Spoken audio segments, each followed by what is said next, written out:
Já, þessi bók ein af lokaafurðum rannsóknarverkefnisins Heimsins Hnoss, söfnefnis menningar, menningararfur og merking, sem tegi nú rætur sínar sennilega núna einhver 10 ár aftur í tíman, þegar Sigurður Gylfi Magnússon safnaði saman hópi fræðimanna í hug- og félagsvísindum til að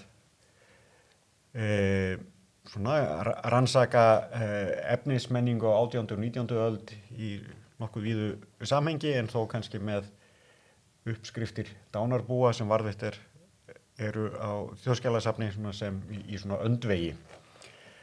Og árið 2017 var sótt öndvegistyrk hjá Rannís sem við vorum svo gæfusum að fá úthlutað, og á árunum 2018 til 2022 var unnið að þessu rannsóknarverkefni, og lokaafurðirnar eru þessi bók hér sem greinasafn og Davíð mun kynna rétt á eftir, og síðan sýning á Þjóðminjasafninu sem var opnuð í nóvember 2022 og stendur enn fram í október 2023, og svo verður annað greinasafn gefið út og mun koma vonandi fljótlega á þessu ári hjá bókaforlaginu Routledge í Englandi, sem aðeins öðruvísi en þetta að því leyti að þar koma ýmsir erlendir fræðimenn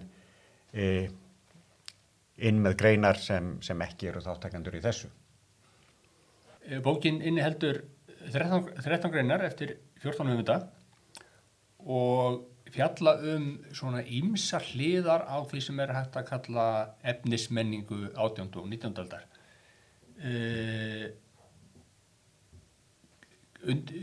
Til grundvallar liggja eiginlega svona svo hugmynd að við séum að vinna með tvenns konar gripasöfn eða munasöfn, annars vegar hið efnislega munasafn sem til í söfnum, í geymslum og sýningarrýmum safna, og hins vegar hið skriflega, textalega munasafn sem til í dánarbúsuppskriftunum, og í sumum greinum verið að tefla saman þessum tveimur söfnum, þessum ólíku söfnum, hvað er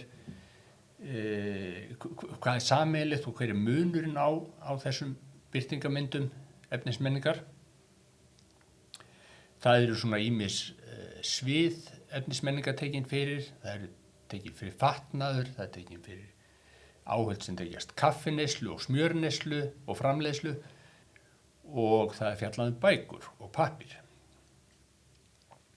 Þannig að höfundar eru svona hver fyrir sig að reyna að nálgast þetta sameiginlega verkefni út frá mismunandi sjónarhólum.